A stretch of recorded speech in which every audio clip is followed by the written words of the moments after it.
Bonjour à tous et bienvenue dans cette nouvelle émission sur la chaîne de Yoga Renaissance, que vous nous regardiez en vidéo ou vous nous écoutiez en podcast, pardon. Aujourd'hui, j'ai le plaisir de recevoir Anne Loisel. Bienvenue Anne. Bonjour, merci pour l'invitation Marlène. Eh bien, de rien. Alors Anne, est-ce que tu peux te présenter brièvement? Qui es-tu? Qu'est-ce que tu fais dans la vie? D'accord. Alors, qui suis-je? Je suis déjà une passionnée qui, dans ce que je fais, par exemple, j'ai été une vingtaine d'années gestionnaire en ressources humaines et relations de travail dans de grandes entreprises au Québec. Et à travers tout ça, j'ai toujours étudié. Et donc, il y a 18 ans, je me suis fait jouer un tour. Et comme j'ai découvert la kinésiologie, qui est la passion de ma vie, mais avec l'humain, avec le tout, j'ai quitté à ce moment-là mes fonctions pour faire ce que je fais maintenant. Et actuellement, comme tout ça a évolué, hein, tu peux t'en douter, en autant d'années, j'ai accompagné des milliers de personnes et j'ai été, comme je disais, je me formais toujours à travers ça. Donc maintenant, j'accompagne encore les personnes en individuel. J'ai écrit 2 livres, comme tu sais. Là, c'est un secret, mais il y a un jeu de cartes qui va sortir aussi de détox émotionnel. Une petite exclue. C'est une exclusivité pour toi. Cool. Qui devrait sortir, oui, au Québec, à tout du moins, au mois de septembre. Et j'ai aussi je fais des processus. J'ai un processus détox émotionnel qui va bientôt débuter. Donc, pour les gens qui ont le désir, c'est évidemment pas une répétition du livre, bien sûr, puis c'est un processus dans lequel il y aura de l'accompagnement également.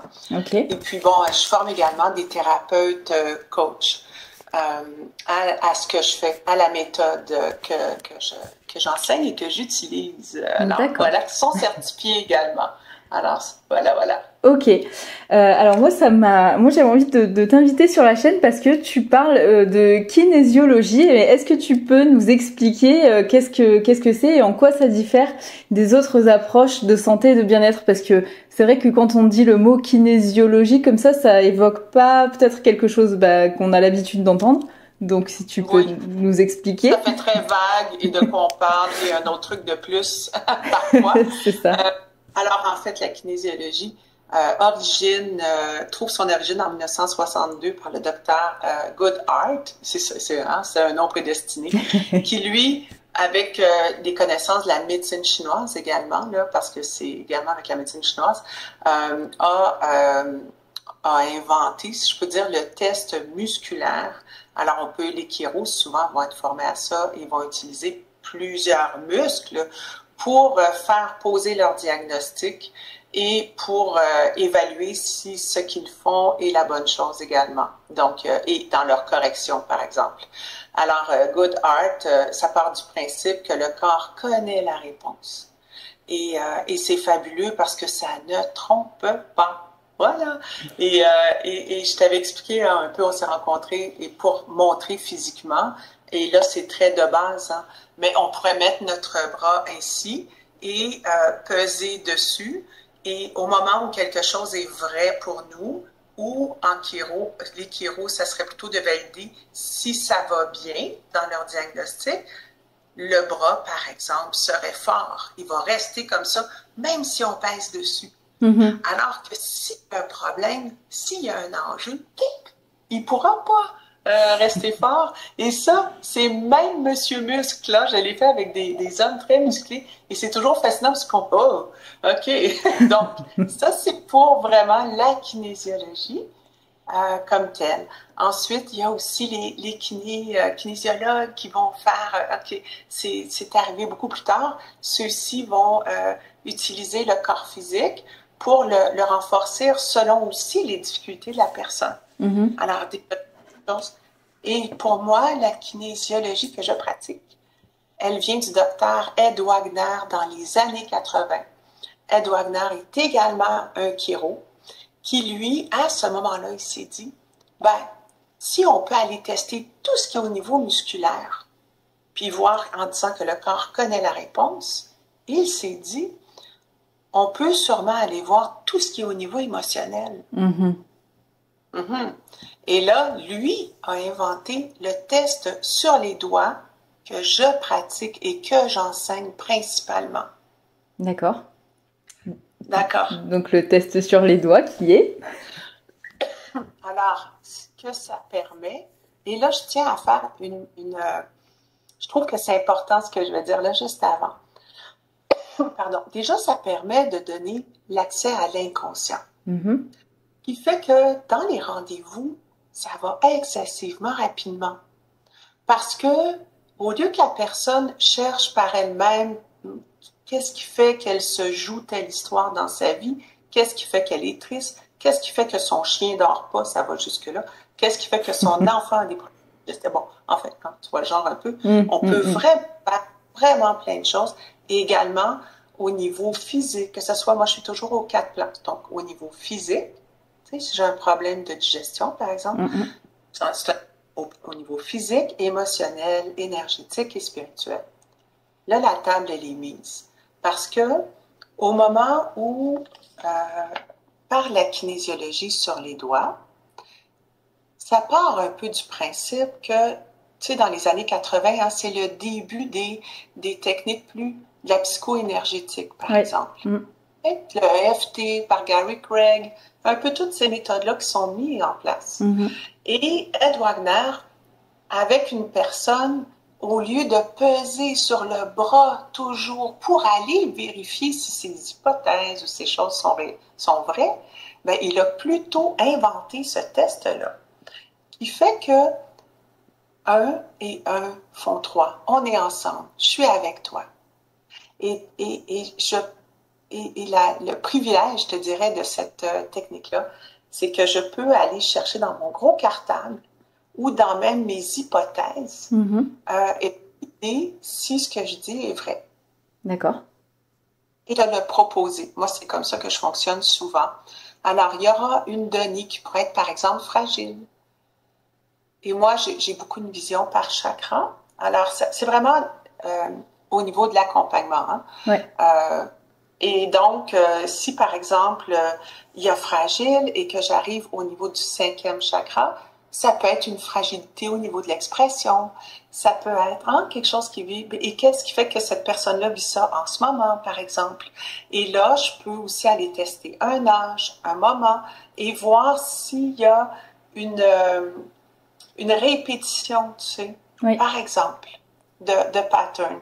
S'il y a une blessure de l'âme, s'il y a une structure de caractère, s'il y a quelque chose qui se passe dans le transgénérationnel, par exemple, hein, parce que parfois on a des répétitions qui sont dans le transgénérationnel. Tu sais, c'est vraiment à tellement de niveaux que, et ensuite, c'est pour ma part, je vais beaucoup également dans le coaching. Je t'ai déjà dit que j'avais Oui.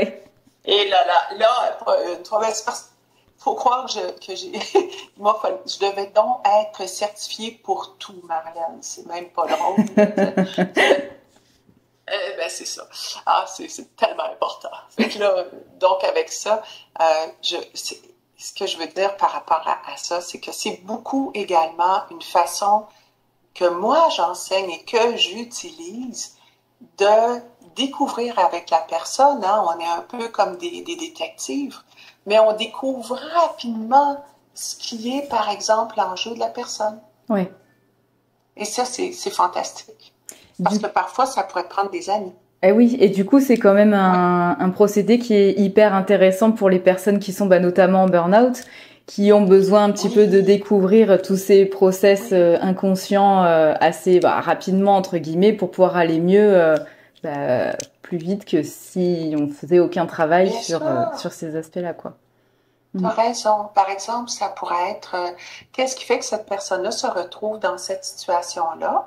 On pourrait découvrir rapidement, par exemple, un classique que tu connais probablement, mais qu'elle n'écoute pas ses besoins, qu'elle ne met pas ses limites, tu sais. Exactement. Alors, on pourrait vraiment de façon très personnalisée pour elle. Voilà, découvrir ces choses-là. Et tu parlais aussi tout à l'heure de détox émotionnel, donc ça aussi c'est voilà quoi, quand parce que c'est vrai que quand on est en épuisement professionnel, on est submergé par ses émotions, on sait plus quoi en faire, on sait plus comment les gérer. Et du coup, est-ce que toi t'as peut-être des outils pour apprendre à mieux gérer ses émotions qui sont particulières à la kinésiologie quand on est vraiment dans un moment de stress pour relâcher la pression? Est-ce que ça marche un petit peu comme... est-ce que tu utilises aussi des techniques de respiration, ce genre de choses-là? Bien sûr. Oui, un peu comme hein, toi, tu es professeur aussi de yoga, hein, t'es Oui, j'ai une formé en yoga. certification, ouais. C'est ça. Oui, et je le suis également. Alors, et je suis aussi formée à la respiration alchimique, la respiration, enfin, tu sais, des 500 heures, des choses comme ça, t'imagines, de respiration. Alors oui, ça fait partie. Pourquoi? Parce que le système nerveux, comme tu sais, hein, le système nerveux est directement relié à notre respiration et vice-versa. Alors, voilà, donc des techniques de respiration. Tu sais, dans ce livre-là, qui est mon concept, je dois dire, hein, détox émotionnel, Ouais. c'est mon concept. D'accord?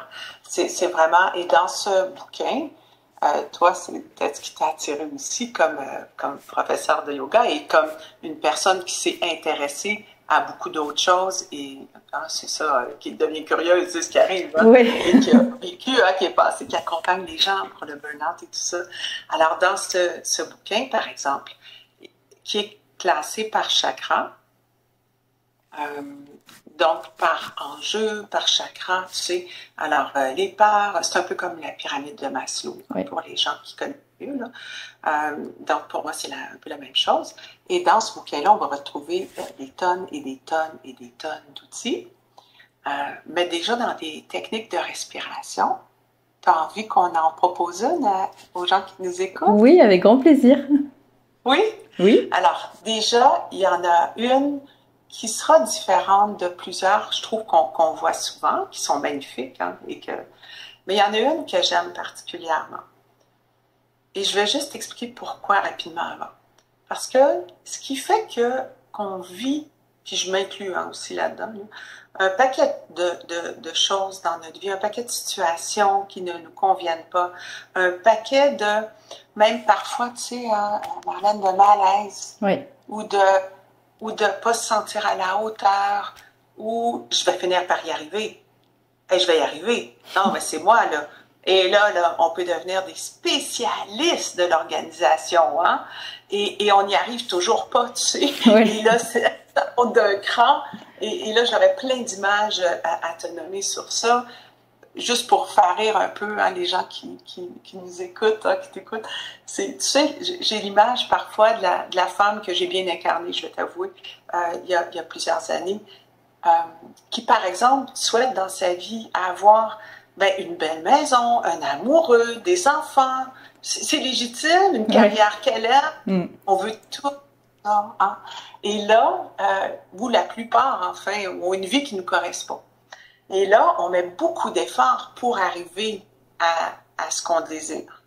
Et ce que je vois beaucoup, c'est que là, la femme, par exemple, c'est souvent des femmes, oui. vont avoir la tête pleine de leur boulot, hein, si on parle de burn-out. Mon Dieu, j'ai fait ça. Est-ce que j'ai bien dit ça à cette personne-là? Oh, est-ce qu'elle a bien interprété? Oh, est-ce que bon, hein? Et là, ça part, ce petit hamster, là, ça n'arrête pas. Et là, elle arrive chez elle, dans sa belle maison. Elle a sa belle carrière, mais qui est demandante. Elle arrive chez elle, et là, oh mon Dieu, c'est à l'envers. C'est vraiment à l'envers. Ça se dit chez vous, à l'envers? Oui, oui. Enfin, je vois bien l'image que tu veux. On voit l'image. On voit l'image. C'est le bordel. Et là, comme ça fait plusieurs fois qu'elle demande de l'aide, mais qu'elle n'en a pas pour plein de raisons, elle finit par le faire elle-même. Hein? Écoute, et là, elle devient, là, je te dis, elle fait tout, cette femme-là. Elle assure partout, elle fait tout. Sauf que, souvent, c'est des personnes qui, sans s'en rendre compte, et c'est ça qui est insidieux, tu vois, par rapport au burn-out. Oui.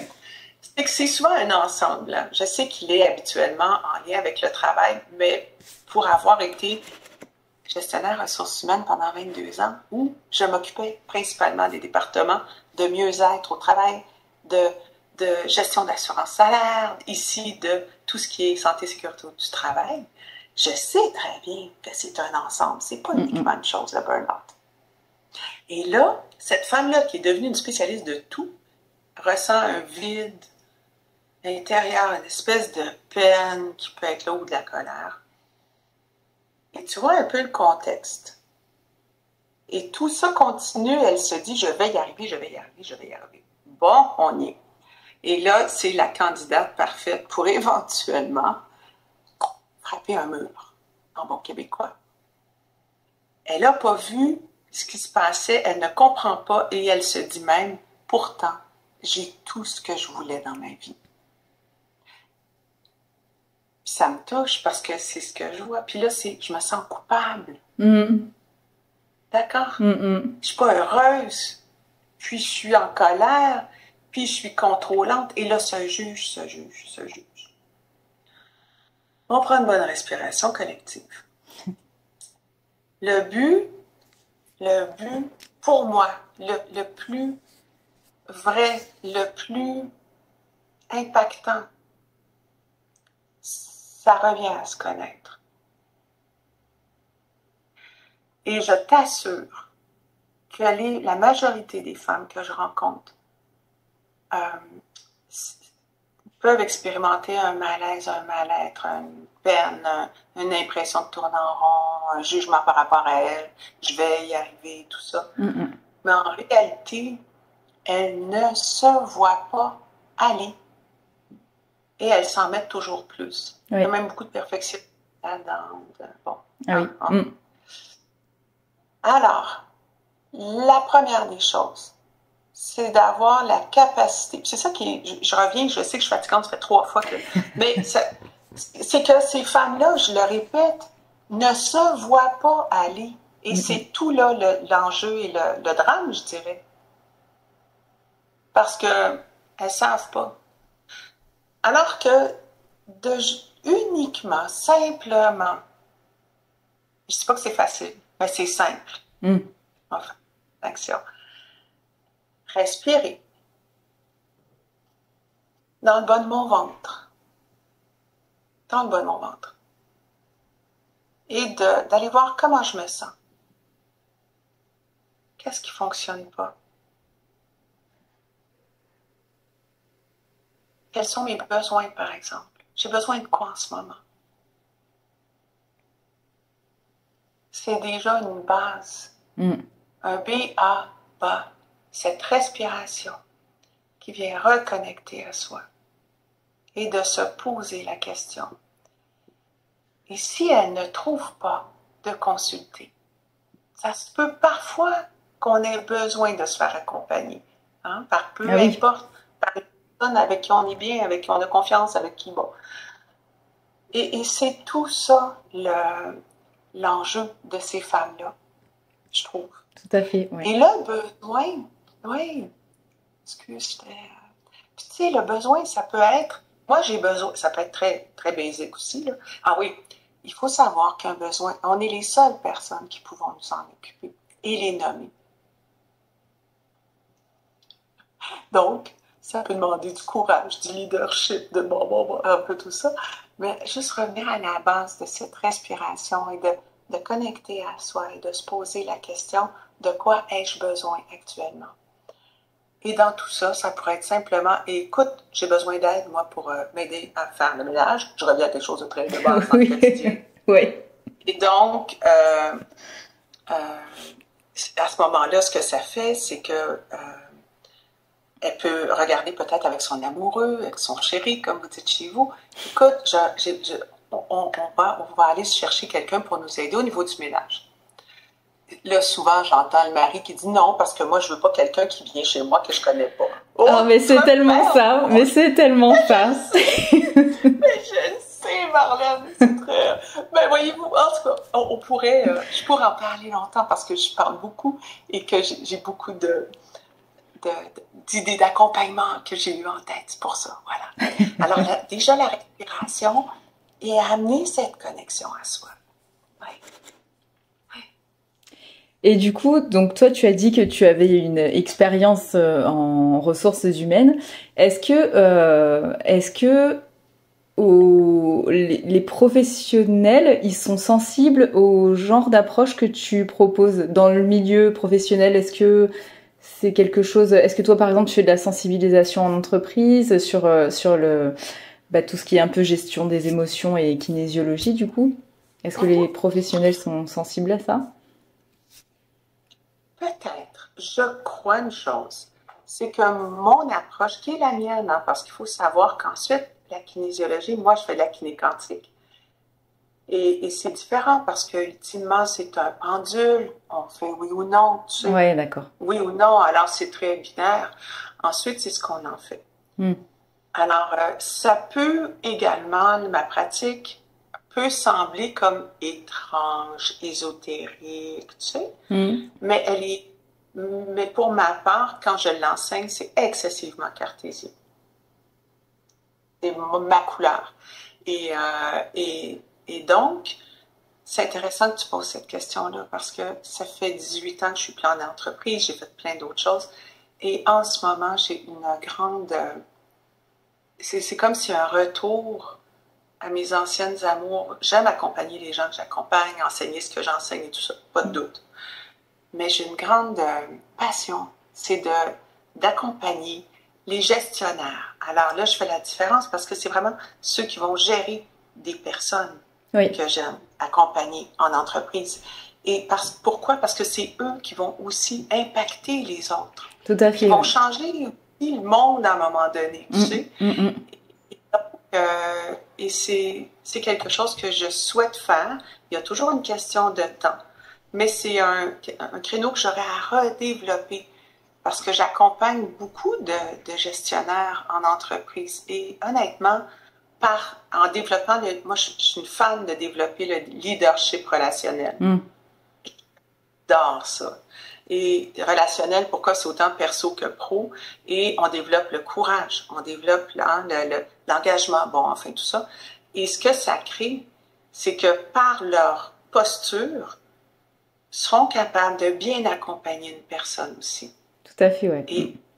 Et dans le langage, puis je termine là-dessus, là, mais tu sais, en kinésiologie, si les gestionnaires ou les chefs d'entreprise ou enfin les gens en entreprise avaient conscience à quel point juste dire le mot non affaiblit le corps. C'est fascinant, Marlène. Je le fais avec des gens.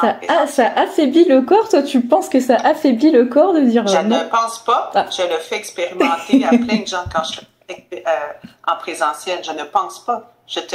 Alors, je te dis pas qu'il ne faut pas dire non. Hein, c'est pas ce que je t'apprends à dire. Je fais juste nommer ce fait-là qui est vraiment intéressant.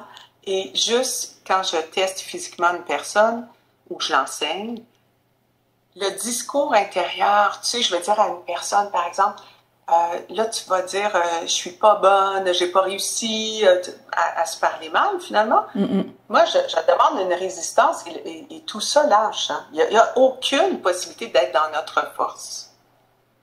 Alors, physiquement, je prouve et je fais expérimenter. C'est ça que les gens font.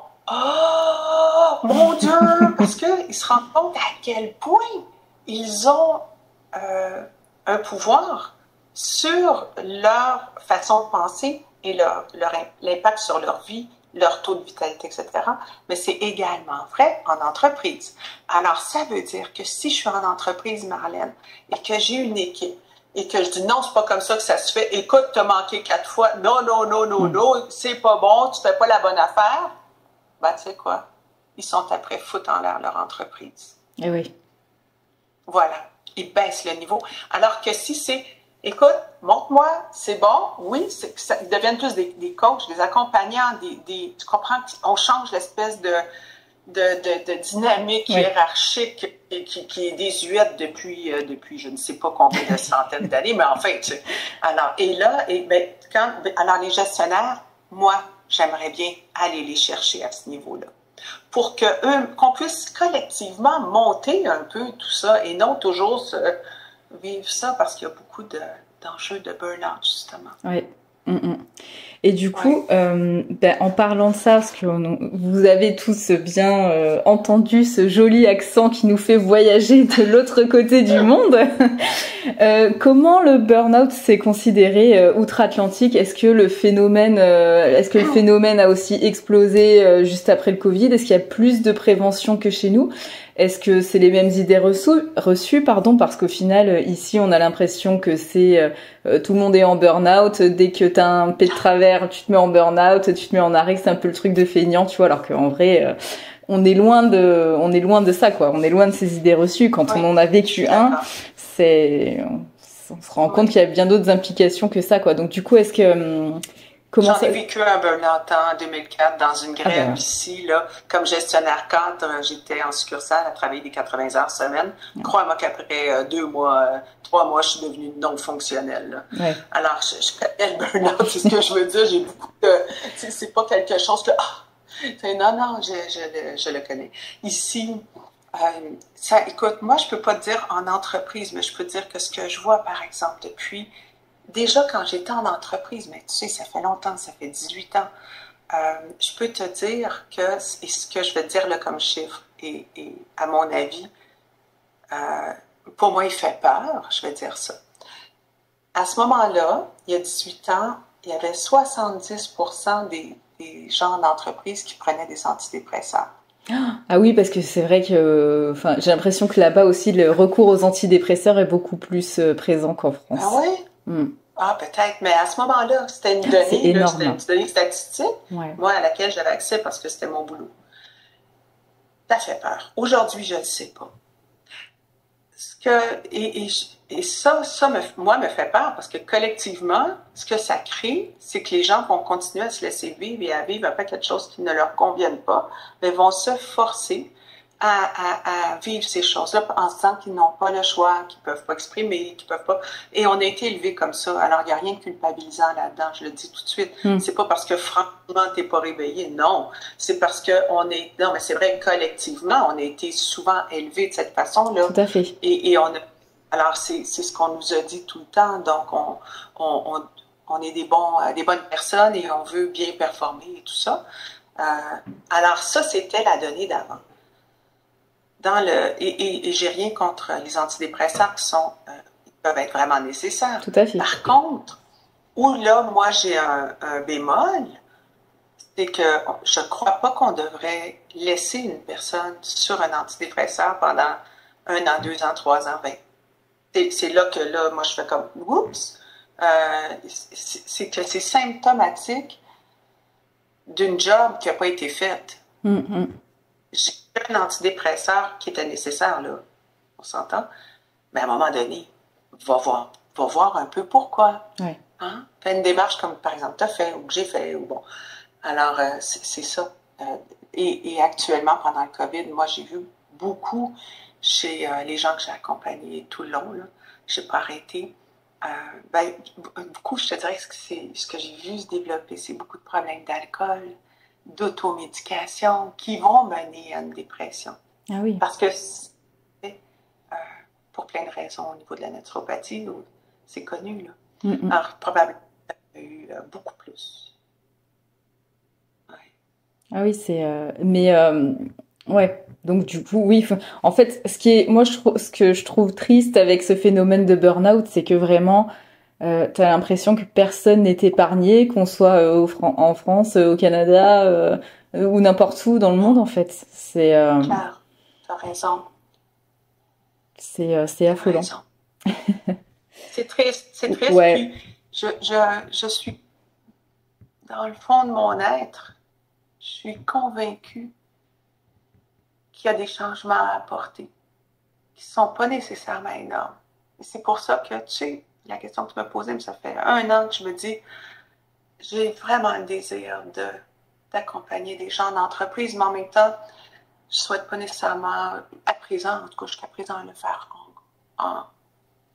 en groupe ou aller dans une autre. Je vais te dire pourquoi, je vais finir mon idée. Tu vas voir. J'ai rencontré des gens, des coachs extraordinaires, là, tu sais, qui ont des belles visibilités, qui sont wow, tu sais, je vais dire sans jugement, il n'y a même pas de note d'ironie dans ce que je vais dire là. Monsieur successful en entreprise, là, tu sais, qui va vraiment comme, et qui fait sûrement des belles choses. Mais, et je ne juge pas ça, ce que je dis, c'est que moi, je veux pas faire ça. Pourquoi? Parce que ça, moi, quand j'ai rencontré, je pense à un de ces coachs-là, en privé, ce monsieur-là, un beau monsieur là d'une quarantaine d'années, était complètement lui-même en dépression. Ah ouais. Et je lui ai dit, écoute, ça serait... Puis il m'a consulté après 18 ans. Il m'avait vu une fois, il me reconsulte là. J'étais comme étonnée. Et en fait, il avait un enjeu physique, parce que c'est des choses que je peux aller voir aussi accompagner au niveau physique, en kiné quantique, là, avec les doigts. Là. Pourquoi ça est là, tu comprends? Oui. Et supporter. Et ce monsieur-là, je lui ai dit, écoute, ça serait... Il l'a vu, en fait, c'est qu'il n'arrivait pas... Tu vois, le leadership, là, lui, entre autres, là, il n'arrivait pas à parler à sa femme, à ses enfants. Donc, je lui ai dit, écoute, tu as vraiment besoin d'accompagnement, je te le souhaite. Et il s'est dit, oui, moi, je vais me faire accompagner par mes coachs, mais non, c'est différent. Alors, c'est dans ce sens-là que je trouve que parfois, on n'ira pas nécessairement au fond des choses. Ouais. Et on peut rester en surface, je peux donner de la surface, mais je vais manquer à un moment donné, moi, de satisfaction à accompagner vraiment une personne à développer son leadership pour qu'elle puisse être dans sa force. Et voilà, tu vois, c'est ça. Ouais. Bah, après, de toute façon, oui, moi, j'imaginais plus quelque chose en termes de prévention, parce qu'au final, c'est quand même...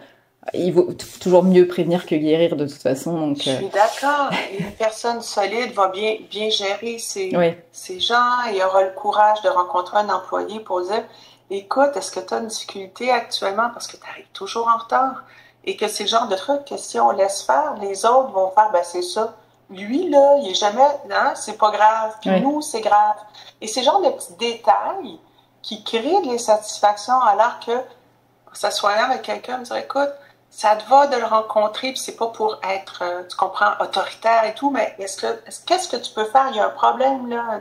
Bon, voilà. Et rectifier, alors, c'est de développer ça beaucoup chez les gestionnaires, je trouve. Ouais, mais c'est une bonne initiative, en tout cas, je trouve. À suivre. Ouais, peut-être pour une autre exclusivité. Oui, ça me ferait plaisir. Et toi, en particulier, quelles pratiques tu utilises au quotidien pour gérer mieux ton stress, tes émotions? Est-ce que tu utilises des pratiques donc de kiné quantique, ou c'est quoi un petit peu ta routine bien-être de tous les jours? Oui. Alors, je suis pas toujours, je le dis là, la première bien chaussée. Bon, on est tous pareils, je crois. On est tous pareils. Okay. Voilà. Alors. Mais le plus possible, moi j'utilise aussi pour moi des techniques énergétiques. Bon, alors je suis aussi énergéticienne, j'ai fait une technique de maître après 8 ans, ça fait partie de moi, que veux-tu? Et l'énergie existe quand même, il faut arrêter de dissocier tout ça, à mon avis. Là. Et donc, je vais faire un nettoyage, moi, toujours de mon bureau, parce que c'est important, et je vais méditer un peu. Certains jours plus que d'autres. Ensuite, je vais m'entraîner. Je vais faire de la trampoline. Je vais prendre des poids. Je vais m'entraîner. Je vais m'étirer le plus possible. Je vais alterner de journée en journée. Et là, tu sais, avec mon clan de femmes qui étudient avec moi actuellement, c'est drôle parce qu'on s'est mis une routine du matin. On en a créé une ensemble. Ah, c'est bien ça, c'est sympa. Oui, parce que ça fait partie. Hey, on est des coachs, hein, on y va. Mindset Girls, qu'on est vraiment. Et j'ai aussi proposé des affirmations positives. Mais pour ma part, je dis toujours que je ne crois pas aux affirmations positives, donc je les mets à ma façon, j'explique comment, avec le même si je choisis. Même si je n'y crois pas, je choisis de passer une belle journée, même si, bon, enfin, il y a des techniques que j'enseigne comme ça, pour en parler si tu veux. Et donc, on a nos affirmations de cette façon-là, à la Anne Loisel. Ensuite, on a un peu de tapping EFT. Et là, depuis une semaine et demie, on fait la planche. Il y a un défi planche. On s'est mis un défi planche sur le groupe. Okay. Donc, on démarre. 8, 9, 10, c'est pas grave, 30 secondes, et on augmente d'une seconde par jour. Alors, parce que ça vient vraiment aussi gainer, muscler le corps, et je trouve que c'est quand même quelque chose qui va assez rapidement C'est vrai. et qui est intéressant. Alors, c'est le genre de routine, mais je suis aussi quelqu'un de très matinal, souvent à 5 heures du matin, et je commence à travailler, moi, à ces moments-là.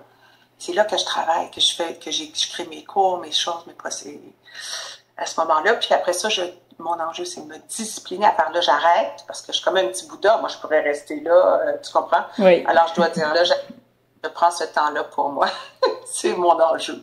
Mais je le fais. Très bien.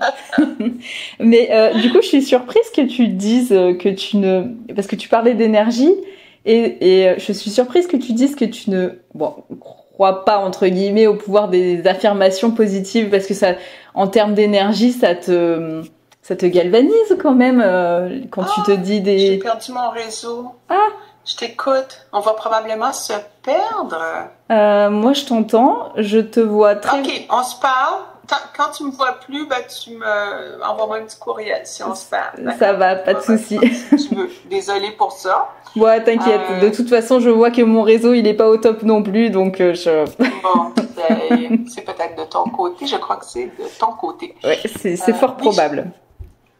Donc, tu es surprise que je ne crois pas aux affirmations positives. C'est ce que tu dis?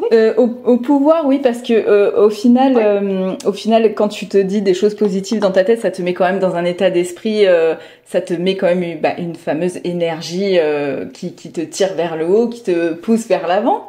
On peut finir par y arriver après plusieurs mois, peut-être, à y croire à nos affirmations positives. Et oui, elles peuvent nous faire du bien. T'as raison. Sauf que,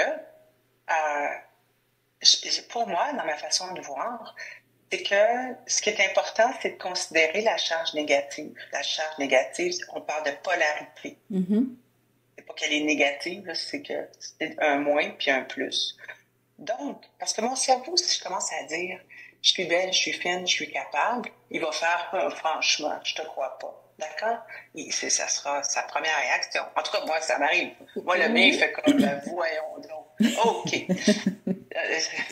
Alors que si je dis, j'utilise la charge négative et la charge positive, et que je dis, par exemple, même si je n'y crois pas, je choisis de me trouver belle aujourd'hui. Je choisis de vivre la santé parfaite aujourd'hui. Je choisis d'avoir des belles rencontres aujourd'hui. Oui. Alors là, ce que ça fait, c'est que notre cerveau, à mon avis, est capable de détecter, ah oui, OK, il y a ça qui existe, mais moi, là, je choisis ça. Oui. Et ça, c'est plus.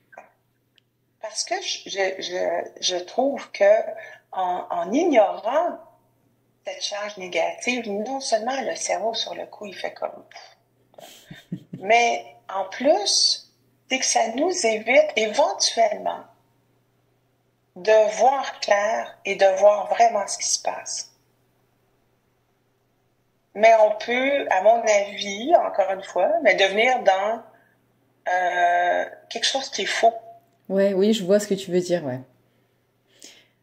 Et ça, là, ça fait que je suis plus capable de reconnaître quand quelque chose se passe. Mon mari, tu sais, j'ai vu une femme, ça m'a touchée. Il y a beaucoup de ça en ce moment.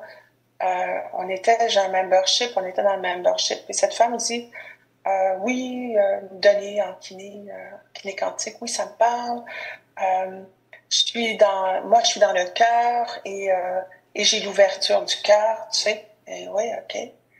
Et donc, parce qu'elle a cette ouverture du cœur, elle se laisse vivre n'importe quoi. Ah oui, d'accord. Mmh. Parce que dans sa vision, je dois me comporter de cette façon-là parce que je suis dans l'ouverture du cœur, tu vois. Alors, bon. Oui, mais dans ces cas-là, est-ce que c'est pas une histoire de croyances limitantes, entre guillemets? Mais il y en a beaucoup, Marianne, j'en vois tellement. Je vois beaucoup de ça, là. Et là, je suis sortie, bien sûr, des affirmations positives. Mais ça me fait un peu... Il y en a plein, là. Mais il y a plein de personnes qui font beaucoup de recherches et c'est génial parce que c'est accessible. Donc, ça ouvre à, des concepts, des façons que tu vois, Internet a amené ça, les YouTube, les entrevues qu'on fait, les livres que j'écris, tu sais. Mais après, il y a une chose qui est vraie, c'est que si moi j'ai enregistré dans cette compréhension-là, que pour être dans l'ouverture du cœur, je devais être, ça veut dire quoi l'ouverture du cœur, là, ça c'est une autre chose, mais que pour être dans l'ouverture du cœur, je devais accepter mon mari comme il est. Oui, tu as raison, c'est des croyances, mais il y en a plein là, de ça. Ouais. Et on retrouve des gens mal en point, je trouve. Oui, mais oui, tu as raison. Alors que si je fais comme, même si mon mari est pas sympathique avec moi aujourd'hui, ou même si j'ai peur, je me sens pas en sécurité de dire à mon mari ce qui va pas, je choisis de développer la confiance en moi. Ouais. Je choisis de m'exprimer. Je choisis, tu sais. Alors là, c'est intéressant parce que ça fait vraiment comme... il y a quelque chose qui se passe qui va amener, à mon avis, autre chose. Oui, et puis en plus, c'est vraiment dans l'action de dire, c'est un vrai choix, quoi. Donc je comprends la subtilité, je comprends la subtilité. C'est vrai que c'est intéressant comme approche. Je vais essayer dans mes affirmations positives du matin. Expérimente. C'est beau. Oui, justement, j'aime bien ce que souvent j'ai vu dans tes vidéos. Tu me dis, alors je vais pas le faire avec l'accent parce que je ne sais pas faire les accents, mais tu pourrais. non, je t'assure que non. Ne me croyez pas sur parole, testez vous-même. Oui, expérimentez, absolument. Oui. Allez, tu nous le fais avec ton accent, s'il te plaît. Comment c'est drôle. Surtout ne me croyez pas sur parole, expérimentez. Voilà. Faites-le.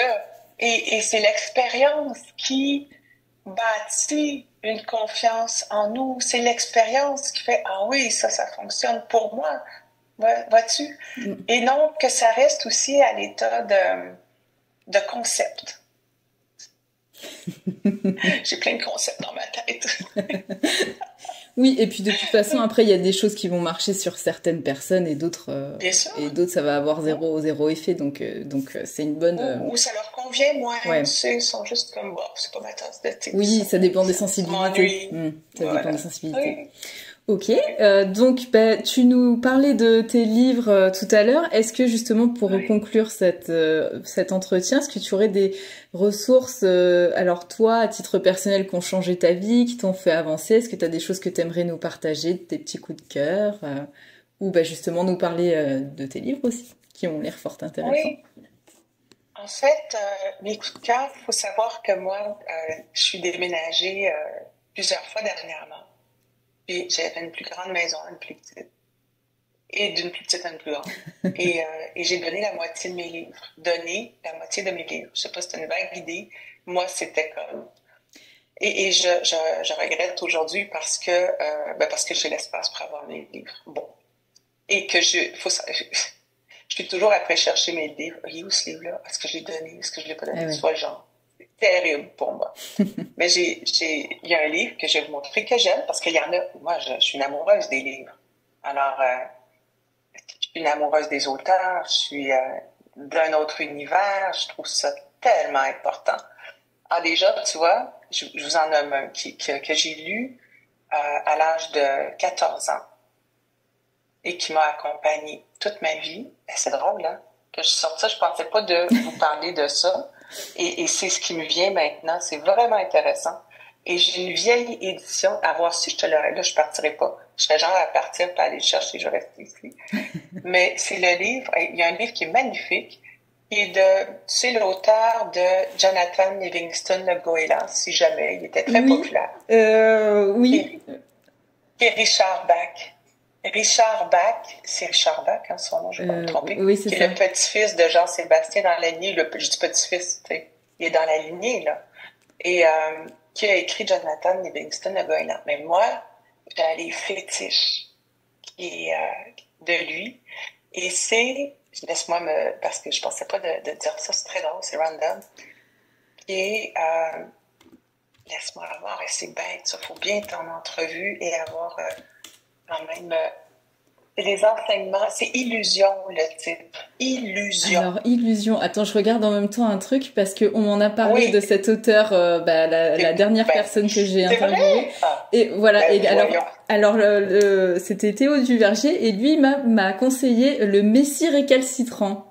Ben voilà, Et c'est ça, c'est illusion, c'est le Messie récalcitrant. Ah, C'est qui illusion, cet homme? Je connais personne qui connaît ce livre, qui me suit, et je suis vieille, là, je suis grand-mère, qui me suit depuis mon adolescence, depuis mes 14 ans, facilement, si c'est pas 13 ans, là.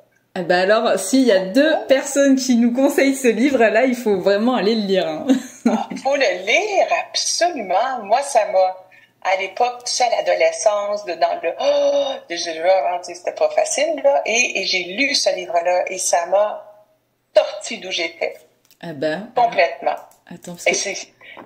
Alors, ça va à lire, hein, parce que se faire dire des choses 3 fois, c'est un peu trop 2 fois. On y est, hein. C'est génial! Il n'y a jamais personne qui parle de ça. Bah écoute, c'est fou ça. En plus, oui, non, c'était pas du tout. Cet homme, je l'aime déjà. C'est pas. Eh ben, je t'enverrai son contact sur WhatsApp. Il y a pas de souci. Ouais, ça marche. Génial. Et voilà. Et c'était quoi le petit livre que t'avais mis de côté? Tu voulais nous. Le plus gros, c'est celui-ci que j'aime bien. Le processus de la présence de Michael Brown. C'est un très, très beau livre. Moi, il me touche, ce livre. Voilà. Ceux qui veulent prendre une photo? Ouais. Ta-da!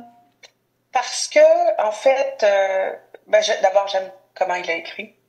Et ensuite, il ramène tellement à toujours une chose qui est l'être humain, à une chose, c'est nous. Se connaître, tu sais, connais-toi toi-même, tu découvriras les dieux, là, arrange ça comme tu veux. Plus tard, à plus jeune, ça m'énervait de me faire dire ça, tu sais. Oui, mais c'est à l'intérieur de toi. OK, ça m'enrageait. Mais maintenant, je sais que c'est vrai et comment aller plus rapidement à l'intérieur de toi pour pas passer 20 ans à te chercher non plus, là. La vie est courte. La vie est courte et belle. Puis, il y a ça, hein, le grand livre de détox émotionnel que moi, j'ai fait boudiner parce que je travaille avec souvent et qui est en Europe aussi. Oui. Dans la francophonie. Oui. J'ai beaucoup de gens, moi, en Europe que j'accompagne. Et voilà, et c'est toujours aux 4 plans, hein, au plan physique, émotionnel, énergétique, spirituel. En fait, les chakras, ça s'est imposé parce que pour moi, c'est excessivement facile de vulgariser également.